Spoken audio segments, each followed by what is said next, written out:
کہ امیر المومنین کی شجاعت بے مثال ہے، بے نظیر ہے، آپ سے زیادہ کوئی بہادر نہیں ہے، اور یہیں پر ہمارے اوپر اعتراض ہوتا ہے کہ آپ پیغمبر کو گھٹا دیتے ہیں۔ نہیں عزیز، امیر المومنین کی بے پناہ شجاعت کے باوجود نبی کریم کے سامنے کوئی ہستی نہیں تھی۔ پیغمبر کی طاقت کا اندازہ، پیغمبر کے چہرے میں کا ہیبت، ایک روب، ایک جلال۔ پیغمبر اسلام ہر جنگ میں تھے۔ آج کیا ہوتا ہے، کمانڈر کنٹرول روم میں بیٹھتا، سپاہی لڑتے ہیں۔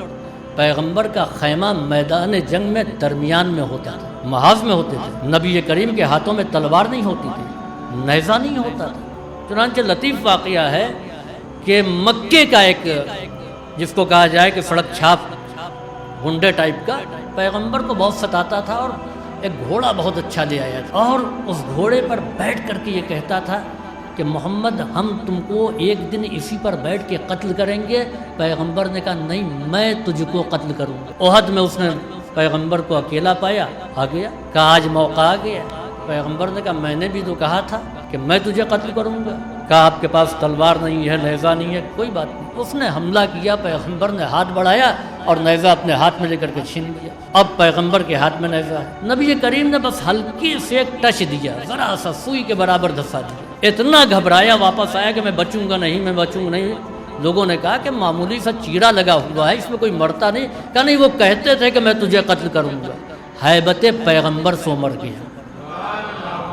عزیزوں، نبی کریم محاذ جنگ میں ہے، تلوار کے بغیر ہے۔ امیر المومنین علی بن ابی طالب کہتے ہیں کہ جب ہم جنگ کرتے کرتے تھک جاتے تھے تو پیغمبر کے پاس آتے تھے، پیغمبر کے چہرے کے اطمینان کو دیکھ کر کے ہم کو وہ قوت ملتی تھی کہ ہم تازہ دم ہو جاتے تھے۔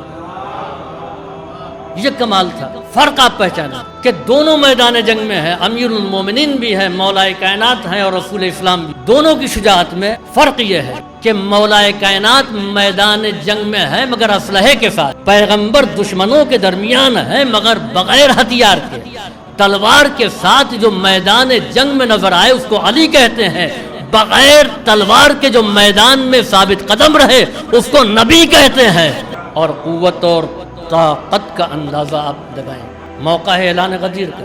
پیغمبر اسلام 63 برس کے بوڑھے ہیں، امیر المومنین 33 برس کے جوان ہیں۔ بلند کرنا ہے نا، کیسے بلند کیا تھا؟ شانوں کو لے کر کے۔ کسی کو آپ یوں کر کے گودی اٹھا لیجئے تو اس میں کم قوت لگتی ہے، لیکن کسی بچے کو ہی آپ یوں پکڑ کر کے یوں اٹھا لیجئے، اپنے قد سے بلند کر لیجئے اور دیر تک اٹھائے رہیے، تو یہ ہر ایک کے بس کی بات نہیں ہے۔ پیغمبر بوڑھے ہیں، امیر المومنین جوان ہیں۔ یہ اعلان غدیر، اعلان ولایت کے علاوہ اظہار قوت پیغمبر کا نام بھی ہے کہ پیغمبر اپنی طاقت کا مظاہرہ کر رہے ہیں، اور یہ اعلان کر رہے ہیں کہ ضعیفی میں جس کا جسم کمزور نہیں ہوا ہے اس کا دماغ کیسے کمزور ہو سکتا ہے۔ یا میں لفظ بدل دوں کہ جو باب خیبر کو اٹھا لے اس کو علی کہتے ہیں، اور جو علی کو آسانی سے اٹھا لے اس کو نبی کہتے ہیں۔ تو شجاعت پیغمبر اشجع ترین ہے۔